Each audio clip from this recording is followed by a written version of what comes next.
Ladies and gentlemen, welcome to the Mailbox for the 10th of August 2011. My name is Totalbiscuit, bringing you your daily dose of community interaction, gaming discussion, and all that good stuff. You can email in mailbox@cynicalbrit.com. That is mailbox@cynicalbrit.com with topics for future shows. The game in the background is the Star Battle custom map available for StarCraft 2, which is getting significantly better as development goes on. The first email comes in from Meta Skipper that says, recently Valve announced the Steam trading beta. In short, you can trade TF2 items, spare copies of games you have bought but not yet played, etc. I do not know if free-to-play TF2 players can use their items, but I sure hope so. Up to 1,000 items can be traded, or so I've heard on the forums. What do you think of this development? I think that several things will come of this. 1, no more items for game scams in TF2. 2, backpack hoarders have not wasted their lives. And 3, gifting games is now easier than ever. Many thanks for your opinion. This is interesting because it goes back to a question that somebody asked me in a previous mailbox about trading Humble Indie bundles for TF2 items. And I pointed out that the one legitimate reason for this is that children, for instance, probably don't have credit cards, so it's difficult for them to get a hold of games even if they want to pay 1 cent. Even if they want to pay 1 cent for the Humble Indie bundle, in which case, punch to the face. But they can't do it because they have no means of doing so whatsoever. So the idea that you can trade TF2 items, which you could have very easily earned as a kid for, say, something like the Humble Indie bundle or whatever, that's kind of cool. Admittedly, with the Humble Indie bundle, I can once again see it being abused, but the Humble bundle is over in the next few days, so that really doesn't matter, assuming it's not already over by the time that this video goes out.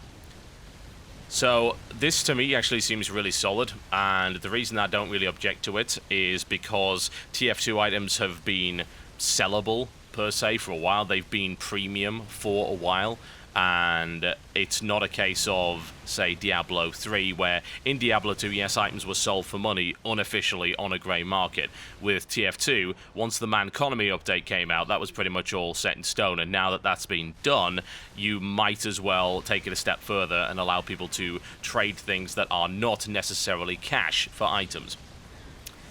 It seems like a really solid way of going about things, in my honest opinion. It seems like a good idea. I like it an awful lot. It's very creative by Valve, and as a direct result, I can only really support it. I don't see why anyone wouldn't, really. I mean, there are limitations, of course, on the idea of farming, but of course, these things are random drops, pretty much. And yes, you can craft things, but usually you have to invest quite a lot in order to get decent crafting, especially if you want to craft something specific. You have to invest quite a lot of spare items into making that happen. So the system behind TF2 is pretty good.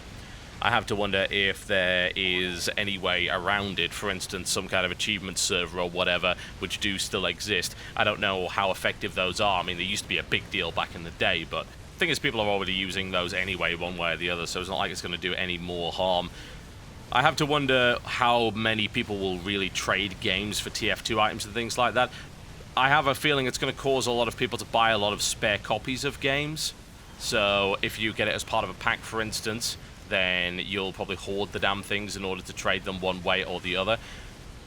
One thing I would say is that you can't buy a gift item and not send it to anyone, as far as I'm aware, if that is actually the case. I'm almost certain that that's the case. So you can't stockpile a bunch of games on Steam just in the idea that, hey, I just bought Zombie Bowling or whatever. That's an example. I'm fairly sure I have that game. Cool. It's like Zombie Bowling game for 20 cents or whatever, and have 20 of those, and then say, hey, trade me TF2 items for this awful game.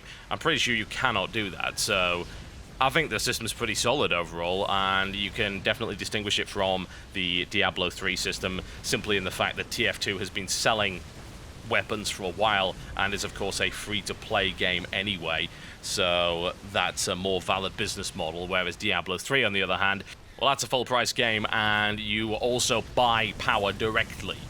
In TF2, buying a weapon, for instance, often doesn't mean you're more powerful, because most of those weapons are side grades one way or the other. They do have advantages and disadvantages. Diablo 3, by the looks of it, will allow you to buy like the best weapons in the game just by virtue of having money. So to me, it's entirely different, and that's how I would distinguish it on. So bravo to Valve in this case for allowing kids to actually get their hands on games that otherwise they wouldn't be able to legitimately, rather than having to resort to piracy. Once again, a good solid step forward from a company to put in different ways of legitimately owning games that do not involve downloading them for free. So as far as I'm concerned in that regard, everyone's a winner. Now to sum up about 60 emails that I've got over the past 5 or 6 hours on the subject of extra credits and The Escapist, I'm not going to make any more comments on it until I see the full issue come to light. There have been statements made by both parties. Both of those statements look legitimate. There is no way for us to tell who is telling the truth. Perhaps they are both twisting the truth to some degree. Perhaps they both believe they are absolutely right and there was just a misinterpretation. Whatever the case, I don't want to wade into it right now. No, no, no. Let's wait and see, please, before getting out the pitchforks too much. I already overreacted a little bit on Twitter because of all of the things that I'd heard, and then, of course, there was the counter-argument from The Escapist. Now, those of you who don't know, by the way, the series Extra Credits is very, very cool, and they actually gave a shout-out to me at one point, and I watch them on a regular basis. I believe I've linked them several times on this channel, and I have discussed them at length. Those guys worked for a site called The Escapist. Now, apparently, what ended up happening is that they didn't get paid an awful lot.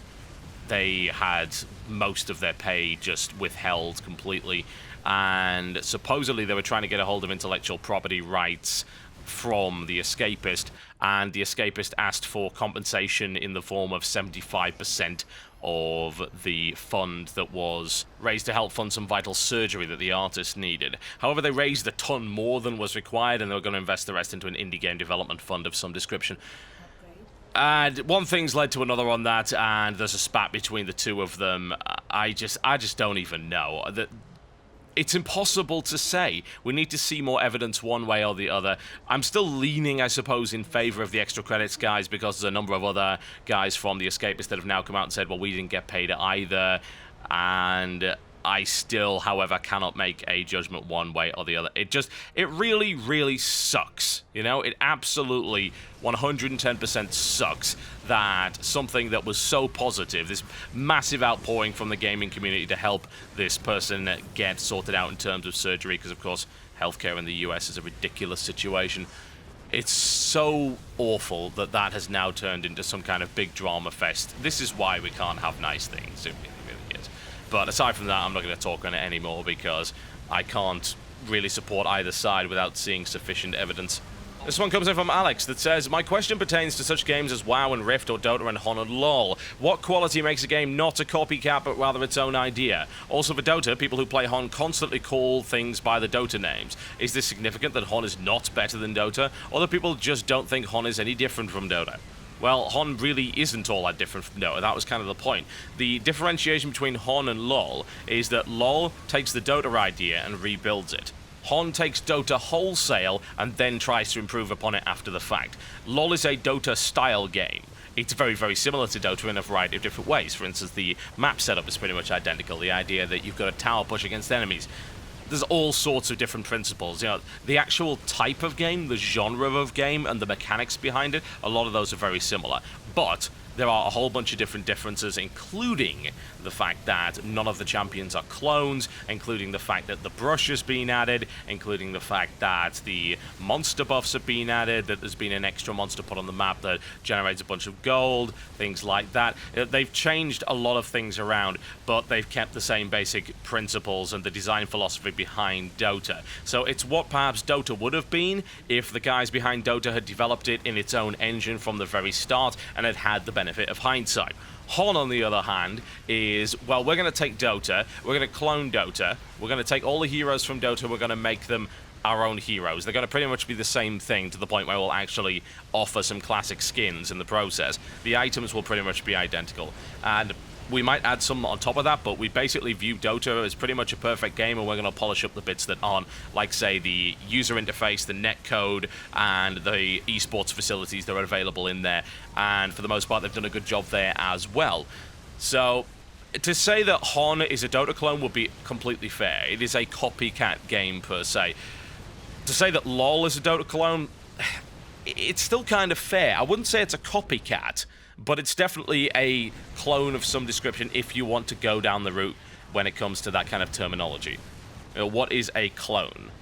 I can think of, say, a StarCraft clone would be Aatrox. Aatrox is a blatant StarCraft clone. You can look at that if you so desire. But then again, then talk about something like Dark Reign, for instance. Is that a StarCraft clone? It's a futuristic RTS, which may or may not have been inspired by StarCraft. But is it a StarCraft clone? Probably not. Is Supreme Commander a Total Annihilation clone?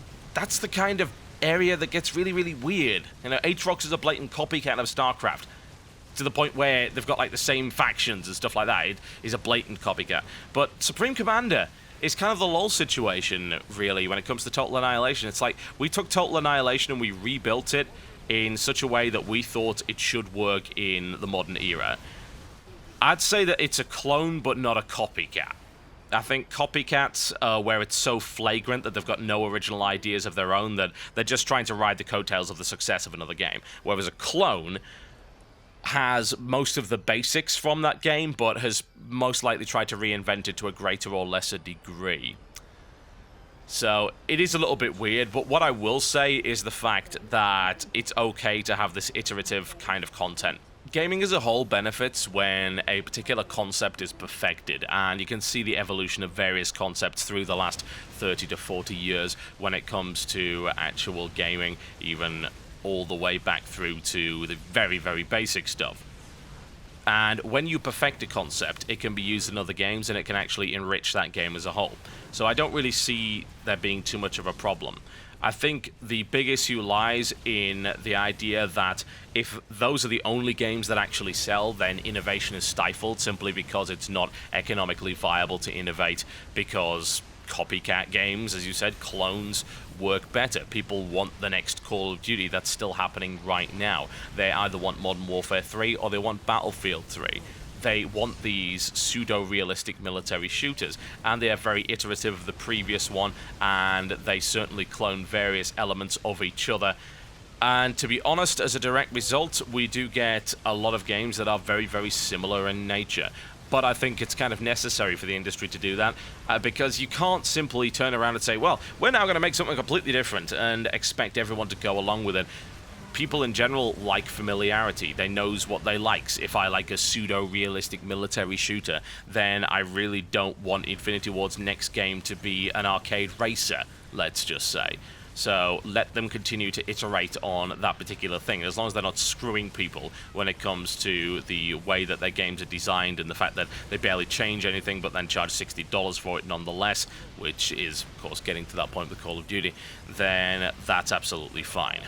Okay, folks, yeah, sorry, it's a little bit of a short one. I'm just trying to get everything sorted out. I'm leaving very early tomorrow morning to go down to the Bloodstock Metal Festival, so I will let you know what's going to be happening. There will most likely be some more StarCraft content going up on the StarCraft channel. Yes, I did say channel. For those of you who haven't realized yet, StarCraft 2 is now on youtube.com/Totalbiscuit, not youtube.com/TotalHalibut. All of the new StarCraft content is there, and make sure to go and check it out, because there's a ton of VODs from Assembly and some really, really great games to go and have a look at.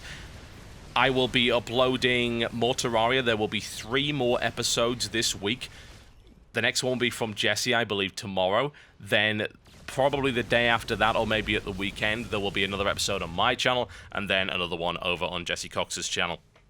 After that, I will be coming back home for literally about 8 hours or so, give or take, and then I'm going right back out again to go to Gamescom in Cologne, where there will be tons and tons and tons of WTF as well as interviews, so loads of content. So this is a bit of a calm before the storm. Mailbox will take a backseat until I get back from Gamescom as a direct result of that, so thank you very much for your patience, and I will see you next time.